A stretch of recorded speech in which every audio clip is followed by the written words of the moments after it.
Okay. Okay, let's tackle the run. Okay, that was really good to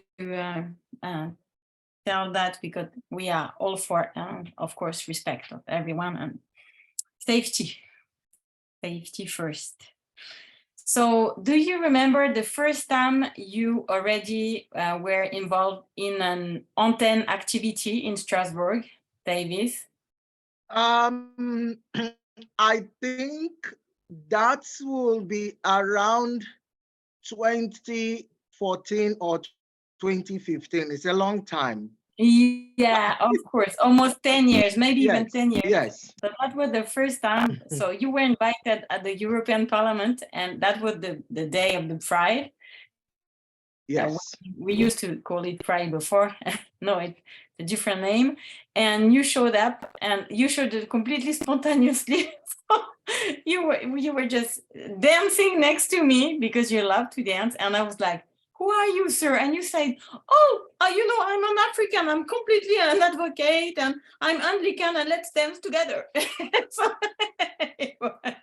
100% you, completely natural, free, and generous. That was our first time together. And then I could see that we had some meetup with David and Jonathan. And I learned to know you through the social medias, your path between Nigeria, UK, Ghana now. You have a unique way to be an advocate for GLBT rights, very unique. And I can testify because I saw you. I saw you while you were lecturing an Anglican bishop from some country of Africa in Karlsruhe, and during the WCC meeting. So it was really fun to see you lecturing that bishop. Great time. So I would call you the most queer high chief that I have ever known. So new title for you. Today, we invited you first because you are an old friend, and that's important to stay in touch with old friends and supporters. And second, because you have a lot to share about some very important situation right now in Africa. So I will let you maybe say something about your background, and then just go in your natural way with your ongoing advocacy. We are all ears.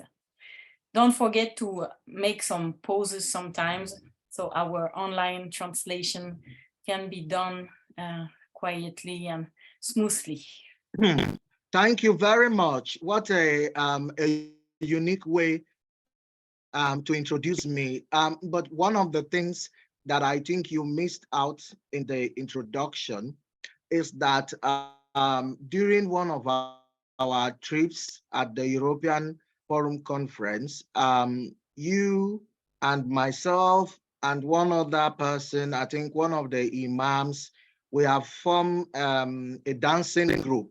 And I still have lovely pictures from that event where you brought this Rasta thing that your husband, the cap, the thing, the wig, and then we all had it on. And then we didn't win the dancing competition at the time, but we were the most lovely group on that stage. And that's one memory that will always live with me because of the diversity, but the interfaith context that we bring during that European Forum Conference. So thank you. And the first day you saw me, apart from dancing and singing, I was holding a placard that read "Free Hugs." So I was giving people free hugs. And I remember you hugged me and also get that free hug from a loving, caring heart. Very inclusive, no discrimination of any kind in my heart. So I am very happy to be in your midst. I was born in Nigeria, educated in Nigeria, got my capacity to be a human rights advocate also in Nigeria.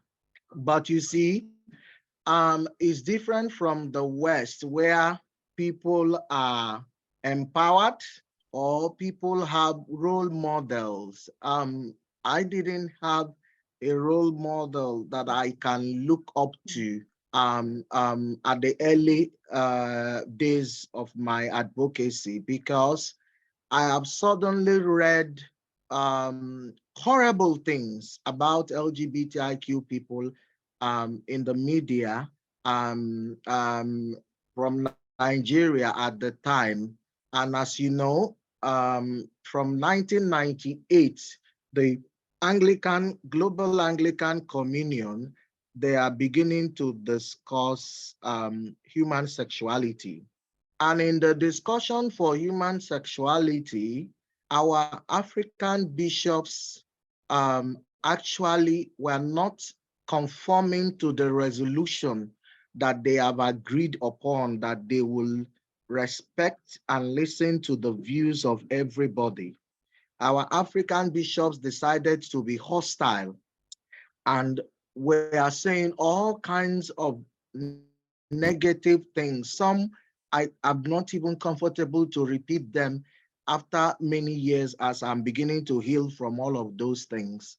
So that was where I thought that no, someone needs to say something. One of the things they were saying is that there are no LGBT people in Nigeria. And how can you say that? Human beings are everywhere.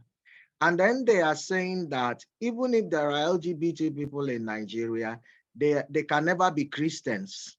And I'm looking at myself, who was born into a Christian family, all my life being part of the church, and then hearing the church leaders say that I do not exist and that I am not there, means that if I have to make a change, it means I have to be visible. I have to say something. I have to come out.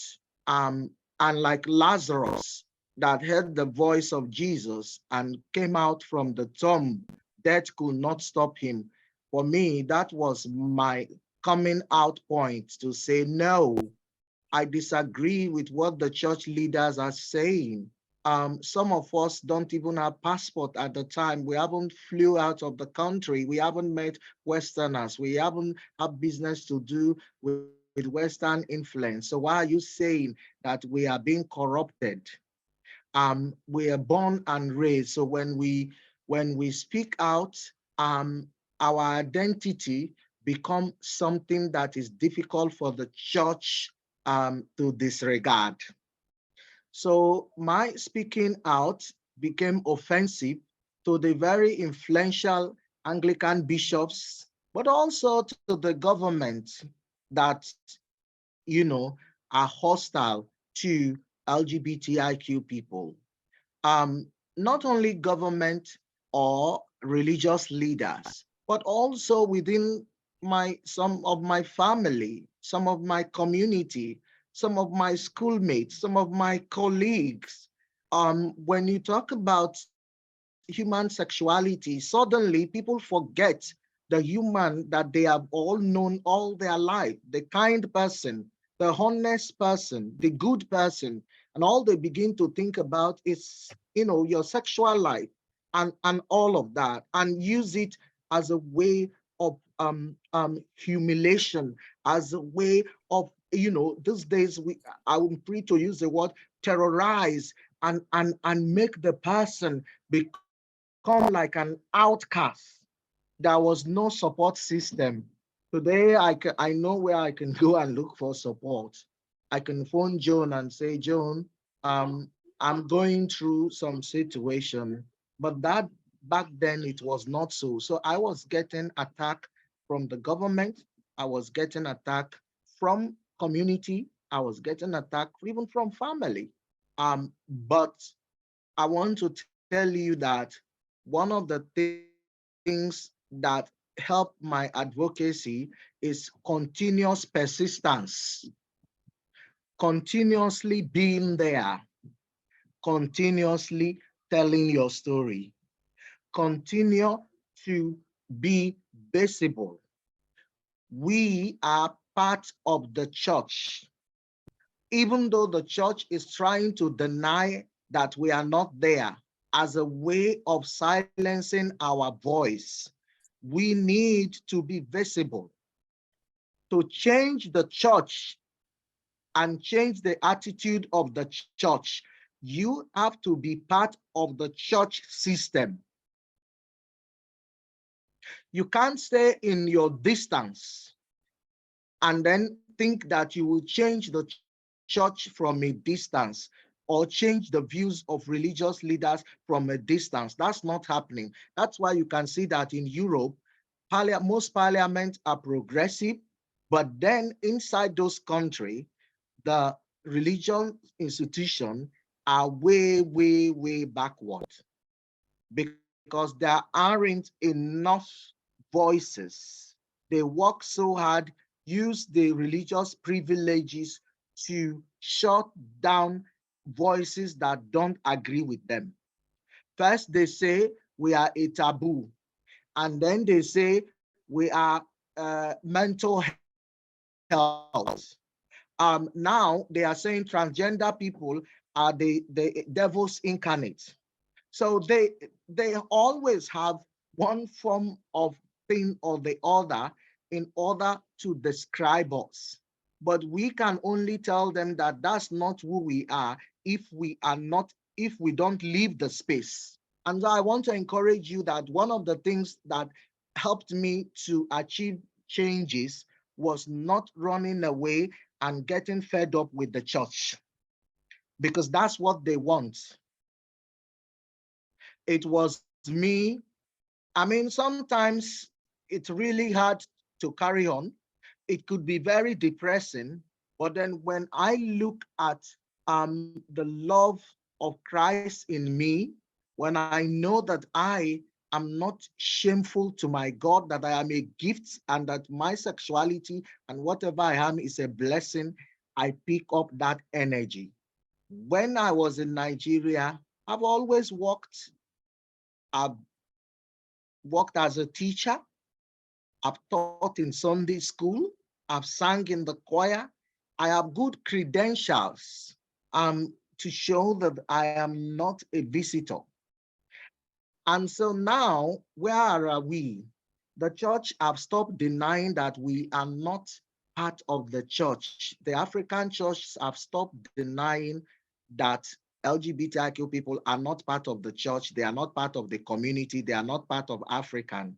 They can't get away with that because the reality that we are part of that society is there. So what they are doing is to work with their Western collaborators, Western partners, to say that LGBT is un-African.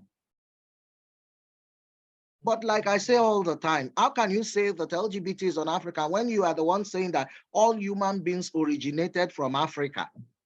So it means that LGBT people originated from Africa and then populated the rest of the world. In the quest to deny who we are, they forget to do their research because their story is not true and authentic. So they say whatever they like. And that's why you don't talk over them. When they are talking, stay calm so that you can listen and pick out your own counter narrative. It is important that we don't miss a word of what they are saying. It is important that we don't miss a point of what they are saying, because the fact is always going to come out from what they are saying will help us to bring the fact to prove them wrong. So our identity has become visible. You can never take that away. The next thing they are doing now is that, I mean, some of us got really life-threatening situation that we have to go to Europe, seek asylum and all of that. but that was just a breaking space to be more empowered and to come back. Am I not in West Africa now, still doing the work that I'm supposed to do? That is how it is. There are times that it gets so much that you want to take one step backward to re-equip yourself. When your car runs out of fuel or gas, what do? You go to the filling station and you refuel. You refuel and you continue the journey. So there are refueling moments in your life. That's not a bad thing if you have to take one step backward to and re-energize and charge your battery and then come back stronger. So I have that moment that I lived in the Europe to re-equip myself to come back, and I did that. Then what happened? Now the Western conservatives are encouraging the African parliamentarians to introduce laws, legislations, draconian laws to further criminalize LGBT people. That is the level of the strategy that they have. John was just sharing at the 11th Assembly of the World Council of Churches. We were there, and I was engaging all these religious leaders without missing any word, and educating them on God's love and inclusion for LGBTIQ people as God's beloved children. So in Africa, what they want to see is that they want to see the law pass so that they will say, because of the law, we cannot engage. Because of the law, we cannot do anything. So most of the legislation you are seeing in Ghana and elsewhere the sponsors are from mostly the American evangelicals that are pushing their orthodox ideology. But we do have resistance. I was in the Ghana Parliament last February to defend the anti-LGBTIQ bill. It never happened before. It used to be them speaking from their privileged position. But because of the progress we have made out of visibility and out of being part of the system, not giving up until we see the change that we want, means that we are now in different places. We are in parliament saying that you can't pass the bill, having a well-researched historic African history. If you go to our website, the Interfaith Diversity Network website, you will see the document that we did, the well-researched memorandum that we wrote to show that LGBTIQ people are part of African culture, are part of African identity, that we are no strangers.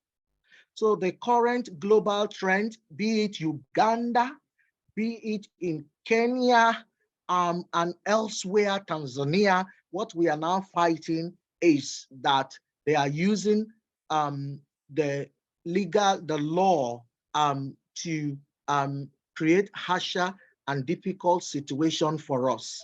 But even that itself shows how much of a victory we have got, because if you look at the UK only begin to have decriminalization in the last 55 years or so and thereabout, and it's elsewhere. So in Europe, it didn't happen free. Young Europeans, especially LGBT people, they take a lot of things for granted, but these things were fought for. During the time of same-sex marriage, I was one of the only Black visible face in France. The French people, even many of the LGBTIQ people from France, they couldn't come out. But I left London and I went to France to join the group so that they can see diversity, because it's now beginning to look like LGBT issue is only white French people, white class. So I had to go to France to be visible, So we are in solidarity. Our issue is a global issue. You can't say that because I'm not French, what is happening in France doesn't concern me. Because I'm not German, what's happening? So this persecution that is in Africa now should be the problem for everybody. Our situation is different, but we have to be in solidarity with everyone. this January this year, I was being honored in my chieftaincy tradition in Ghana. Some of the homophobic people tried to throw me off the palanquin. They plot that they could kill me because they cannot stand to see an openly gay man in such a high-profile traditional position. And so their way of dealing with me is to try to eliminate me. But no, I survived. I survived because I need to continue the work of God, the work of inclusion, the work of liberty. I don't get frightened and then I will have to run into the bedroom and lock myself and cry. Now, these challenges, they come, and these challenges, they will go. It's only a matter of time. So my friends, I want to encourage you that we in Africa, despite the hostility that we face, we continue to make small step progress. And you, our Western allies, just know that we are in together. When we learn about each other as we are doing, when we hear each other's story as we are doing, that is where we begin to change attitude and culture together. It is not easy for young LGBT people in France. There is so much fear. The Catholic Church in France that I know has done quite a lot to exclude the voices of LGBTIQ people. Then we have what we call the internalized fighting. The main group that I know that does faith work back then was David and Jonathan. It got to a point that David and Jonathan spent more time fighting themselves than actually fighting the enemy that is trying to silence everybody. I don't know how well David and Jonathan is running now. So we need not to allow that divisive voices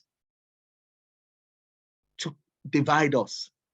Among the LGBTI progressive, the secular LGBTIQ people, or those who say they are atheists, they are blaming everything on those of us that are religious people. They are blaming everything on religion because it is believed that religion is the biggest problem. So even among the progressive community, those of us that are LGBTIQ people of faith, we are still discriminated against because a lot of people don't know. People ask me, all the bad things coming out from religion, why do you still call yourself a Christian? Why do you still want to remain a Christian? A lot of people are falling out of the faith because they think that that is the way they are going to address the hate and the discrimination and the violence. But no, my God calls me for a purpose, and that purpose is not to accept defeat and just run away.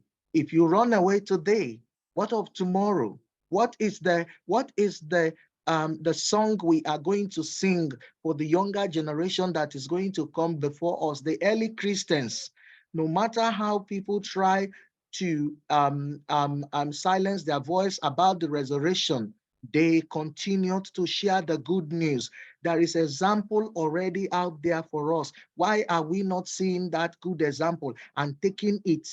And that generation, resurrection has been on for generation to generation until today. We have just recently celebrated Easter. We are still in Easter tide. For me, that is my encouragement. Whatever I am going through today, people have gone through it and sometimes even more difficult than what I am facing. And if they don't give up, I'm not giving up because I know that the Holy Spirit is in me. And that Holy Spirit has quickened my bones and energized me to continue to be an advocate, not only on LGBTIQ issue, but on women, but on gender, even on feminist issue. Recently, I was in Kenya working with a support group to see how we can advise the German government on gender inclusion. So the work that we do is not just on sexuality. It cut across. I stand against female genital mutilation that a lot of our African culture are practicing. We are called for all people, not just for ourselves, not just to speak our issue, but to look at the oppression of women, where young girls that are supposed to be in school are sent off to go and marry and to learn how to cook and serve husbands that are old enough to be their grandfather. I will speak out against such things. That is the grace and the call that God have called us. And I am very happy. I want to tell you that you must learn to make sacrifices, because I made a lot of sacrifices, me and my group and my colleagues. If you want to always do advocacy, if you want to change things only from your comfort zone, you will never get anything done. You need to take that one step that becomes a little bit uncomfortable. If you want to be comfortable, make yourself uncomfortable so that you can secure your comfortable. That is how this works. That is how it works. If you are not ready to take challenges, then you are not ready to make changes. It's not an easy road. But because we are not called by ourselves, our God who calls us into mission is always there to give us the support, the encouragement, the empowerment, give us the material that we need to carry on and keep carrying on and keep carrying on till we get to our destination. I will stop here and maybe take a few questions from you. Thank you for listening to me.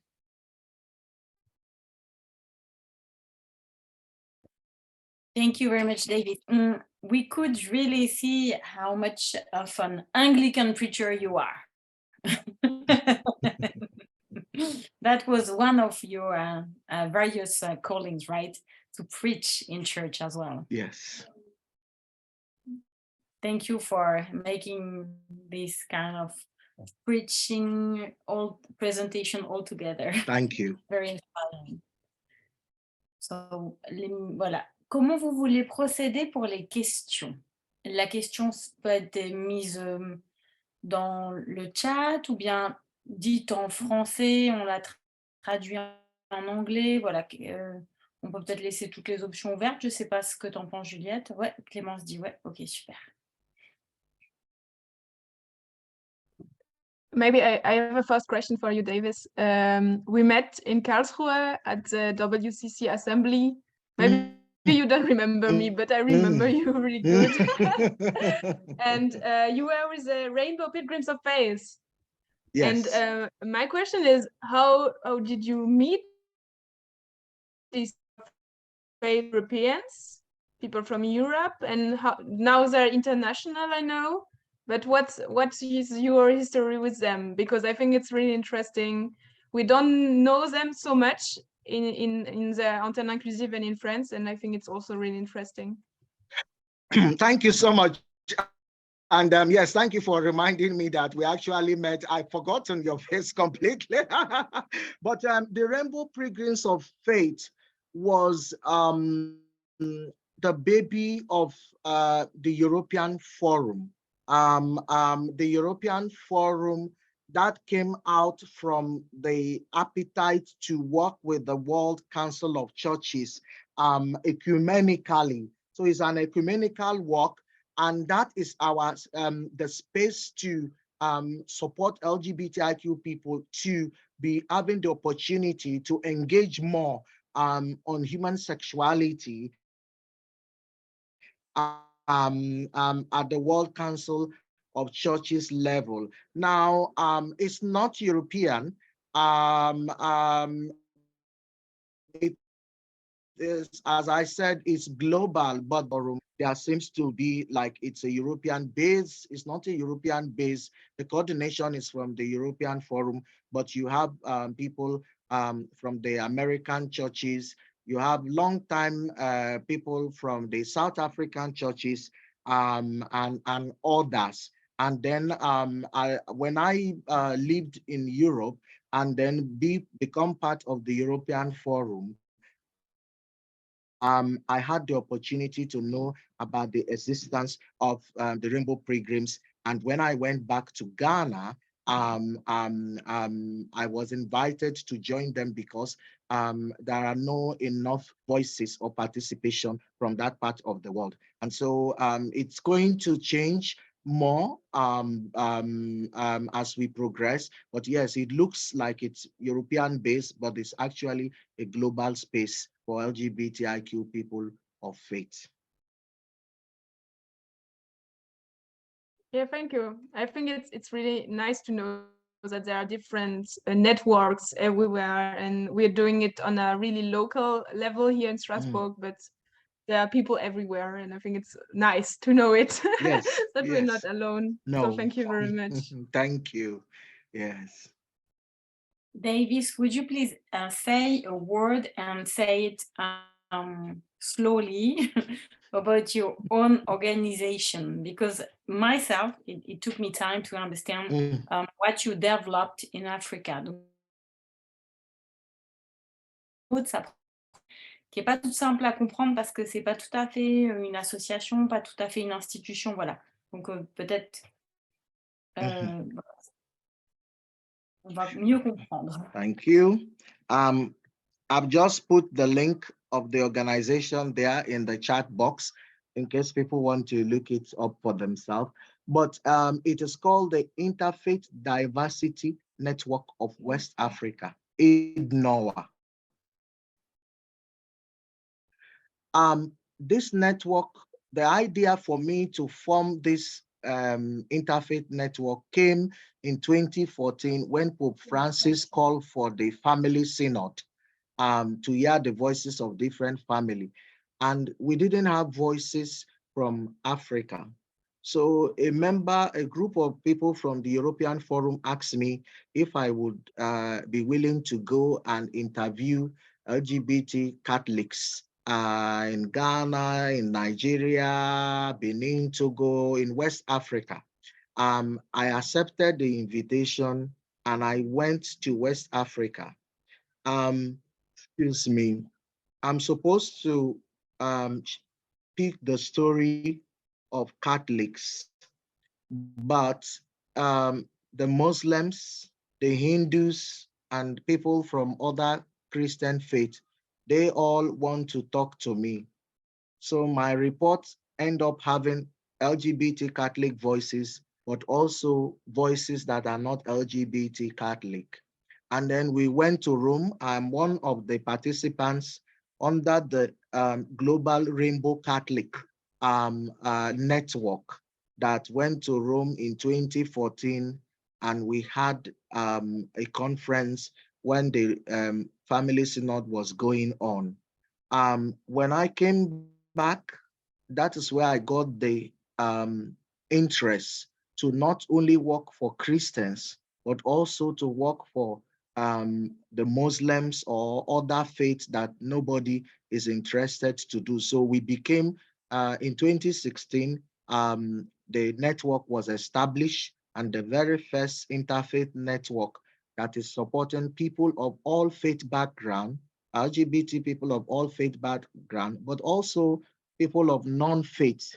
So what we do in Interfaith Diversity Network is to empower LGBTIQ people who still want to have their faith and their belief and still want to engage within their faith institution, within their faith community. There is a lot of negative theology against LGBTIQ people. So we always have to first debunk those negative cultural and theological teachings that is out there. We do psychosocial and spiritual counseling to support LGBTIQ people that need that kind of support.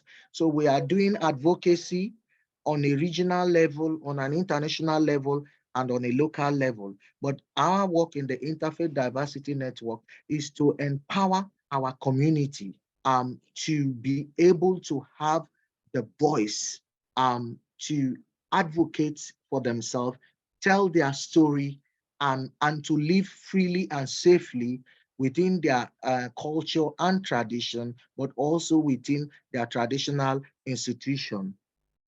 We are in 11 West African countries now. Yes, and when we met sometime in Benin, I think we have your friend Joan. What is her name now? The Reverend. I saw her in Germany. Yeah, Fidel Fifame Usu. Fidel. Yeah, Yeah. So she joined the how do you call that? Yes.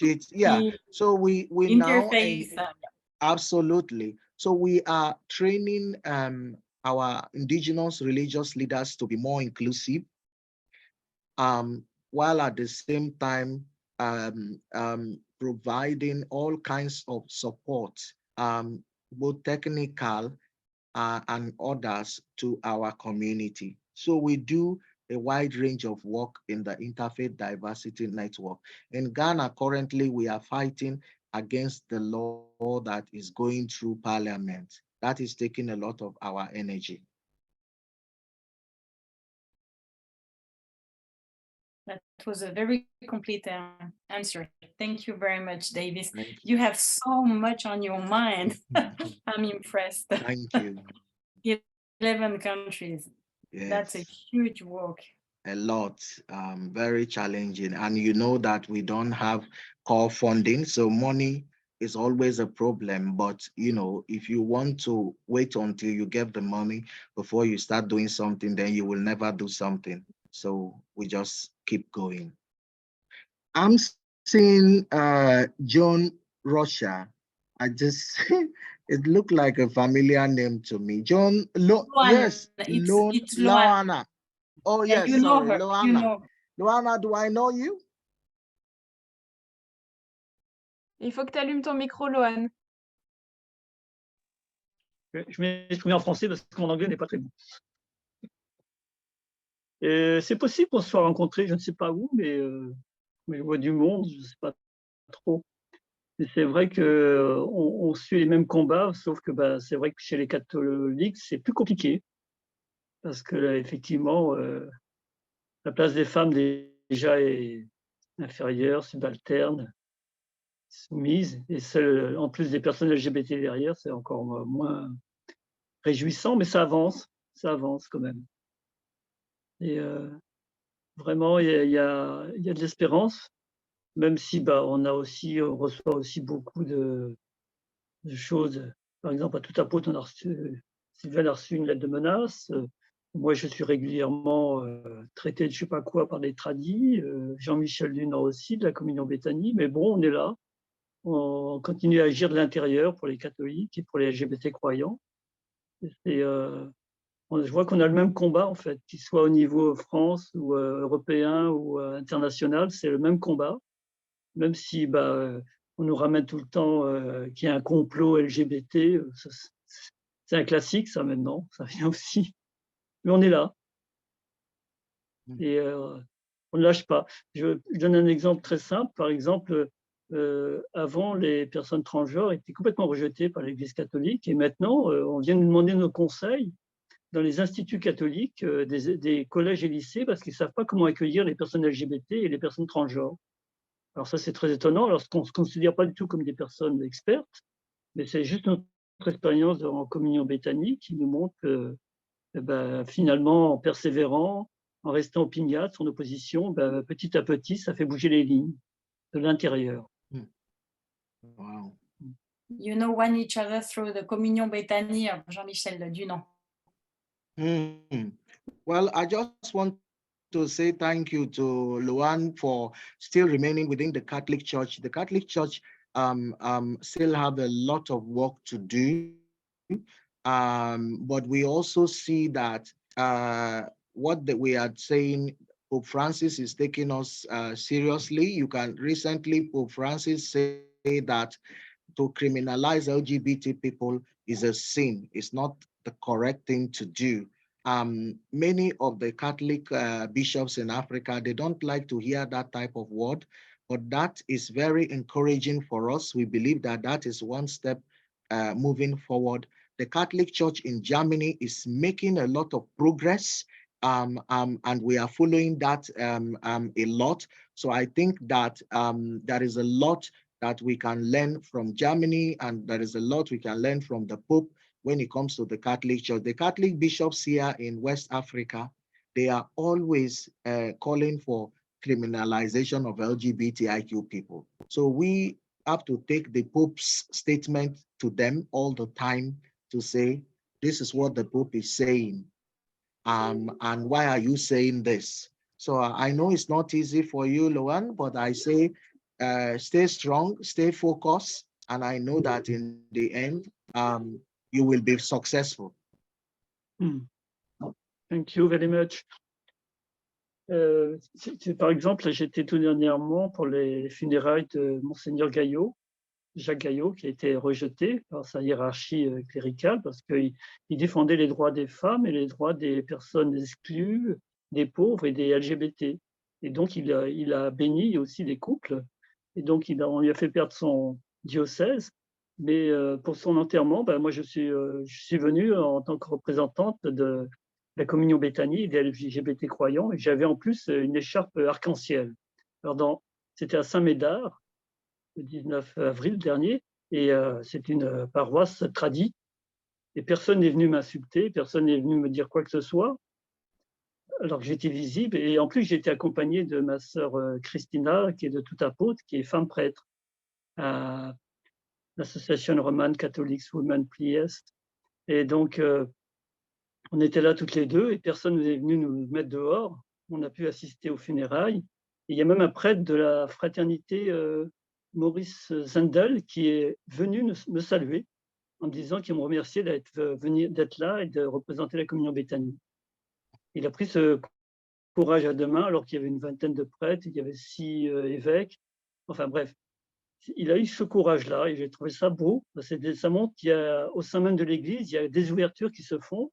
Et c'est pour ça que c'est important de ne pas désespérer et de rester dans la persévérance et dans la patience, mais sans avoir besoin de faire de scandale ou sans avoir besoin de crier haut et fort. Mais ça se fait tout doucement, mais ça se fait.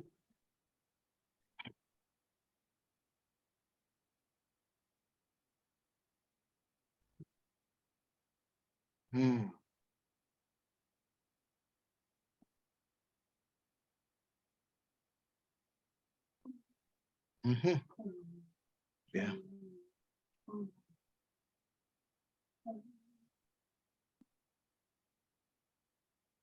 I don't know if anybody else have question or want to say something. D'autres questions, quelque chose à dire? Eléa d'abord et ensuite Clémence. Si Eléa arrive à allumer le micro.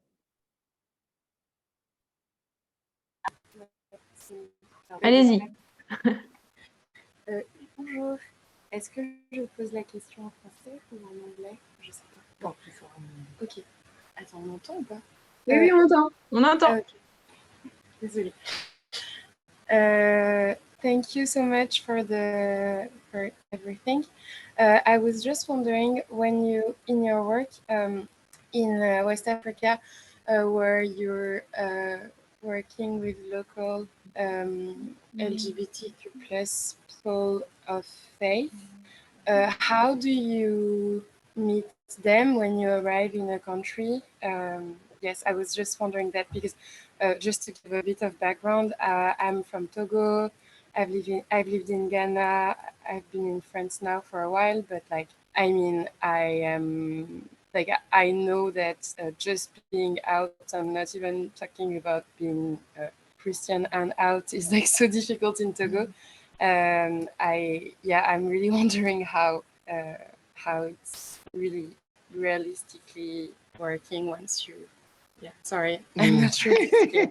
No, thank you. I can just from my first per second so that you know, so that you know who you're talking about. But, okay. No, thank you so much. That's a very Hello, good it's me. question. Oh yeah. Saba, Saba, Saba. Good. Okay. Yes, I have lived in Togo before. I lived in Lomé. Okay. I know Togo very well. Yes, I'm very familiar with Togo. So, with me, when I lived in Nigeria, I had the opportunity to travel around, travel very well. So I know Benin, I know Togo, I know Abidjan, Burkina Faso, and all of these places. So when I go to do my research, it is not too difficult for me to find community because I already know people in those places. And back then there are no social media like we have now, but because I am already a grassroots person, it is very easy. And so when I came back in 2016 to establish the Interfaith Diversity Network of West Africa, it was not a really huge problem to connect with people because I have already laid the foundation. But if it is someone that doesn't have that connection before, it will then be very, very difficult because people will be afraid to talk to me because they don't know how that information will get about and they don't want to get into trouble. Security, it's a very serious issue in West Africa. So for people to talk to you, they have to trust you, even to come to a meeting. A lot of people are afraid. They need to know that the meeting venue is safe and that you will not publish their story or image in a way that it will create trouble for them. So that local connection is there. And up till today, one of the girls that I help in order to grow, she's called Shiba. Shiba was with us through the Rainbow Catholic. Now Shiba is in Germany. She's a young lawyer. She's a French feminist and a person of faith and was very helpful in all our local advocacy with the French Francophone West Africa. So it's just that local connection, but there's a lot of young LGBTIQ people, French people that are interested, whether it's Abidjan or Burkina Faso or Togo or Benin, that want to see changes done because the French country is mostly Catholic and the Catholic Church creates a lot of problem for them. So many of them want to see, do advocacy to make sure that these things begin to change. Thank you so much for answering. Thank you. La parole est à Clémence et ensuite, si j'ai bien vu, à Alberto. Yes, thank you, Davis, for this presentation and also for preaching and encouraging us. My question is very similar to the one before. It is, you said you found no role models when you began advocating for LGBTQ human rights and that you find some support now. How did this happen? How did you find this support? Who is supporting you, and how can we maybe also support you from where we stand? Thank you. And I know I've been talking to you for a long time, so good to hear your voice again. Yes, no, in my early days, as a local person in Nigeria, no, I didn't know what is coming out or what is to do advocacy. My advocacy started as a reaction. Being an LGBT person, I was just angry to see what I am reading in the newspaper and what I am hearing from the television that religious leaders are saying. So I just decided to publish article to challenge those things that the religious leaders are saying. That is why I didn't have anyone. I wasn't prepared.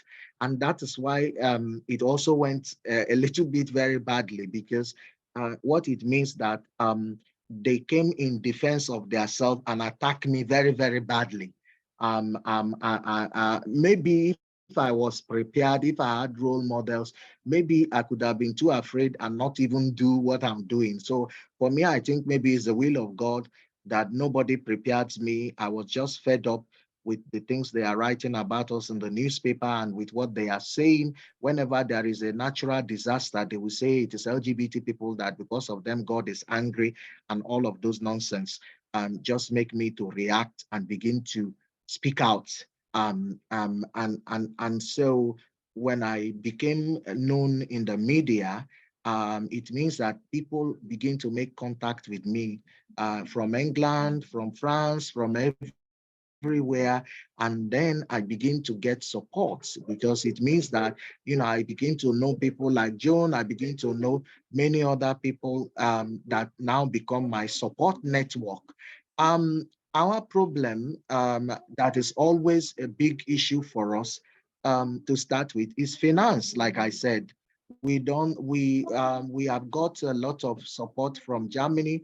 There are different groups. There is the homosexual in church.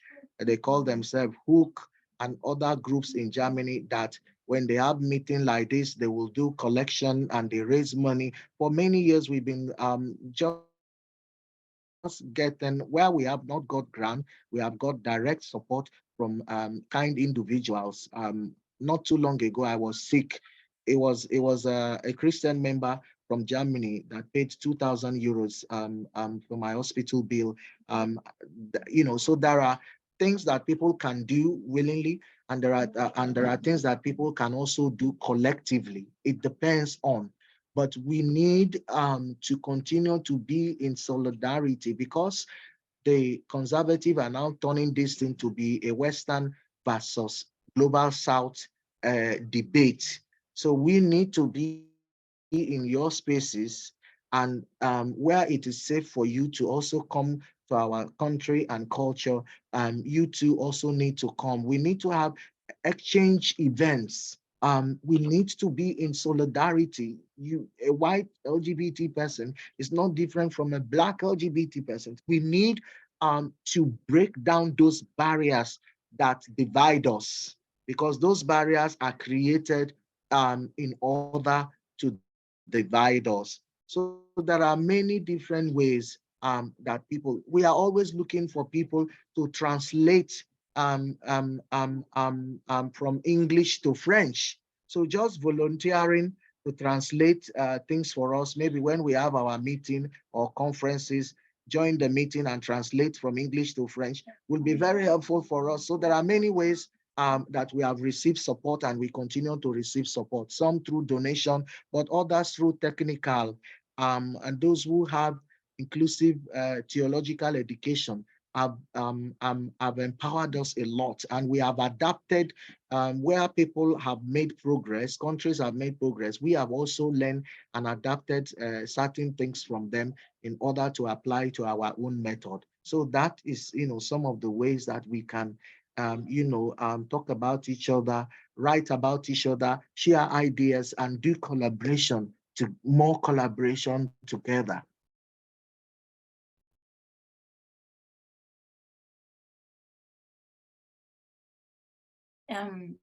C'est OK pour toi, Clémence, tu voulais rien rajouter? OK. Juste merci. Thank you. Alors, je crois que la prochaine main que j'ai vue, c'est Alberto. Yes, hi, good evening, everybody. Thanks for being here, Davis, and thanks to the friends in Strasbourg for facilitating this meeting. I'm specializing in art therapy, and I'm hoping to work next year with an association here in Brussels that is a kind of shelter for young adults and queer young adults, both Belgium and coming from Africa, so asylum seekers and refugees. And my question for you is, do you have any tips on pieces of advice on how I could build a trust with them. You mentioned that building trust is essential to become allies. If you have anything you can share, it would be very illuminating. Thank you. Oh, thank you, Alberto. Yes, please, you can have, maybe if you want, I can also type my email address. I think it's a continuation of conversation that I want, us to continue to have around the question that you raise, because it's something that is not just a one-off. Now, when people leave their country, there are many factors that make people end up as refugees or as asylum seekers. War is one of it, but LGBTIQ people, theirs is double. Most of their situation is a scar that you don't even see. There is a lot of internalized trauma that carry people to make them flee to their country, and so therefore, when shelter is provided, from my experience that I see, when they put all of the asylum seekers together, there are a lot of homophobic people, even though they are refugees. They carry that their bitterness and hate. So even in the refugee camp, LGBTIQ people have faced discrimination, have faced violent attack, and live in fear. And some of them have to, even in UK, yeah, some people still have to hide their sexual identity because of discrimination. Their home country. So I think that if you are setting up shelter for LGBTIQ refugees or asylum seekers, it has to be that is the a safe and secured space for them. If you just have shelter for all youths, and that will be a very difficult thing for those young people that identify as LGBT to be in that space and to be safe and to have that group discussion to bring out the issues that it wants to. So one of the way that you will build trust with them is to make them understand that you understand their situation, and that even though they are in Brussels, there's a lot of cultural variances. What they understand in their culture will be different from what they might now come and see in Brussels or in Belgium. And so, more dialogue and discussion group, if you add it, will help you be successful. And if you are able, organize the dialogue sections and bring people like me.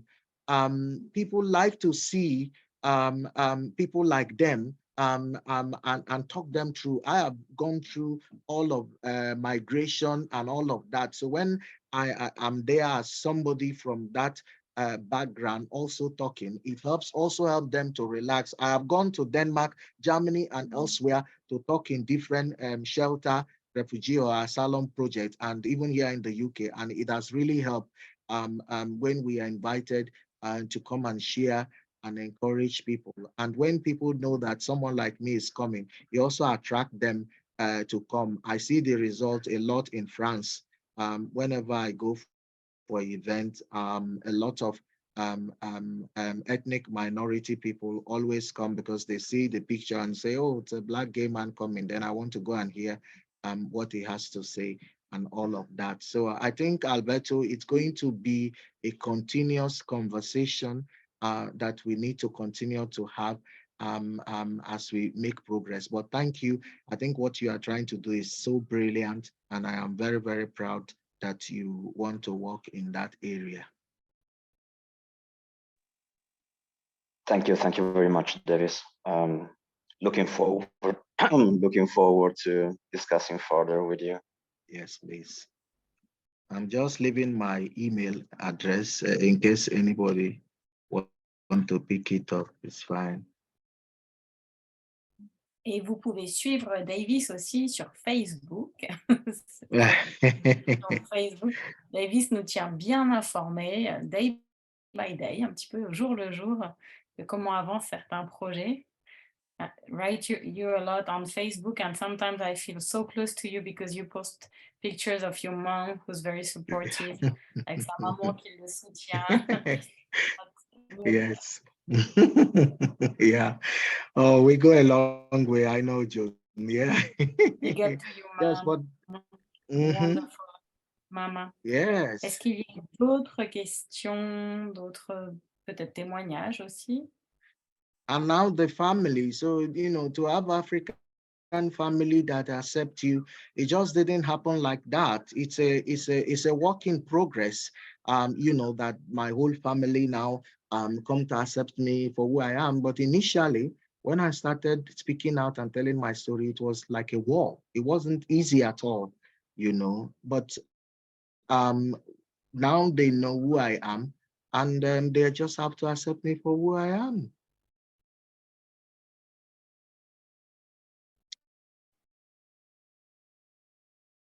Est-ce qu'il y a quelque chose que j'ai pas vu dans le Moi, chat? j'ai une question, Joanne. Ok. Sauf si quelqu'un veut à tout préparer avant moi. Mais I have one other question for you, Davis. Yes. Which is, in Strasbourg, in the Antenne Inclusive, we're getting a lot of critiques because we're doing advocacy, because we are too militant. And a lot of people in our church are saying it's not normal to be an LGBT activist and to be in church. It's not normal to be an activist, to be a pastor. You have to separate politics and religion, and you cannot speak, like, you cannot be an activist and a good pastor. And I would like to know your answer to this, because I think some of us would be happy to have a word of encouragement and of power for us. Thank you so much. I think it's Juliet.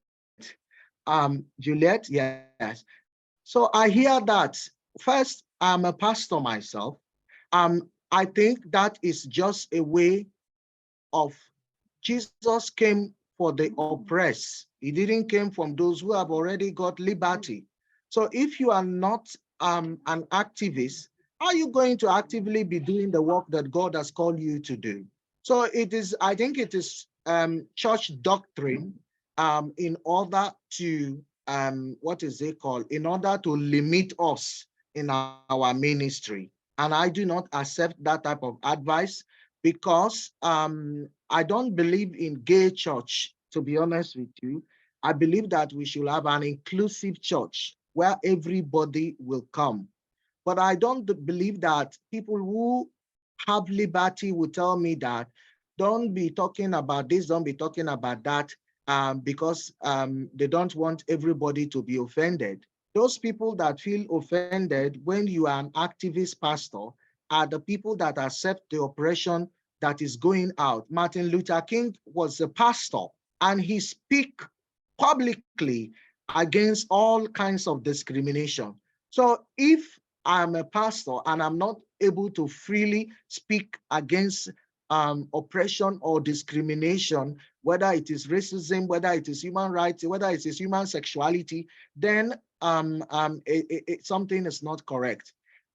So if you have the liberty to change just one church, their thinking and perception, please don't allow them change you. God calls you to change them, and they are trying to limit you and to change you. Thank you very much. It's really cool.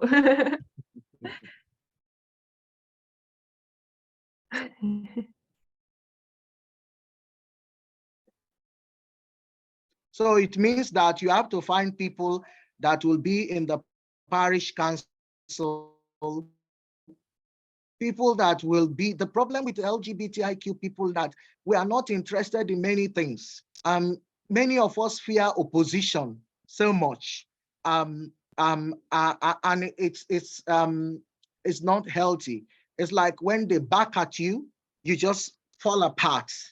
I tell a lot of people, you know, if you are part of the church, be involved in the groups and the activity. In that way, you know what is happening. And in that way, you can buy people, you can change hearts and mind, you know, you can make friends and people will begin to see the quality that is in you. But if you keep your distance, oh, because that woman don't like LGBT people, I will avoid her, even though we're in the same church. How can you win them over? Because this is about winning soul. And so, yes, I will encourage our LGBTIQ people of faith to be more involved so that they can also be on that decision-making table. Don't give the power to the people that want to see us out. Be part of the power.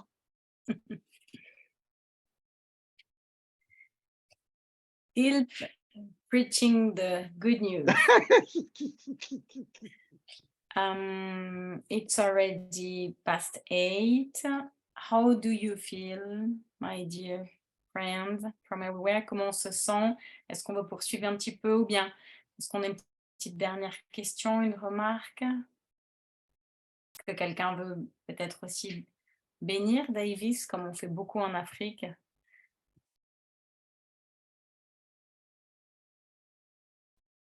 Je pense à Ulrike particulièrement. Davis, we have a little surprise for you. You know, I've been a little bit in Africa, and I know that there is a very nice tradition to give the blessing to the preacher. So I just ask Ulrike to do so, but maybe there is another person who wants to talk before that. Est-ce que quelqu'un veut parler encore, dire quelque chose? Okay. Yes, my new brother, before you were coming to see us, we were just talking about the huge riches that comes from our relationships. All together, we can be so strong when we get to know each other's stories. And I have been so blessed through these years now, and tonight, by your presence, which is really impressing. You're somebody who's so simple. I understand things like anger and being upset when just simply hearing what is going to be said and not thinking about how you have to be organized then. And you just did it and you were going so very far now. Yeah, so I am pastor in a little parish and I'm very proud to have met you tonight. I think I will be in the newsletter and start going on and make contact for our group also maybe. Yeah, so I wish the Lord must go on, just give you words and give you so much strength in your heart to stay as simple as you have been in the beginning until now and for all the way to come. We don't know where we go. We have made little steps, but there is much danger left and much hatred rising whenever we speak up. So it's not finished, I think. May the Lord just give you this smile. I also see on your Facebook and on the website of Interfaith Diversity website, you are very inspiring. May the Lord just keep you like you are still for a long time, and let us bless the Lord to have us being together and brought us together tonight. Amen. Amen.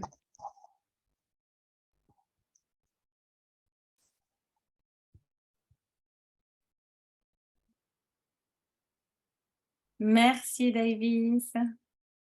Je redonne la parole à Juliette pour conclure. Okay, so thank you very much, Davis. You're free to go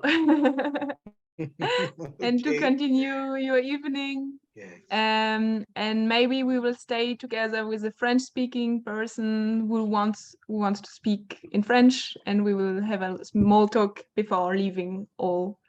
So, en français, du coup, j'invite Davis à partir s'il a besoin, et ceux qui le souhaitent, celles qui le souhaitent, peuvent rester encore un petit peu pour papoter. Et sinon, c'est la fin de ce programme, et vous pouvez continuer avec à vos occupations. Et merci beaucoup d'avoir été là. Thank you for having me, and it's a pleasure. I say my goodbye, and I know that we shall meet again. Yeah, Thank you. for sure. Bye-bye. Bye, Davis. Bye-bye. Thank you so much. Bye. Bye-bye. Au revoir. Au revoir. Au revoir. Thank you very much. Bye. Alors, on peut finir d'enregistrer, je pense. Voilà. C'est toi qui t'en occupe.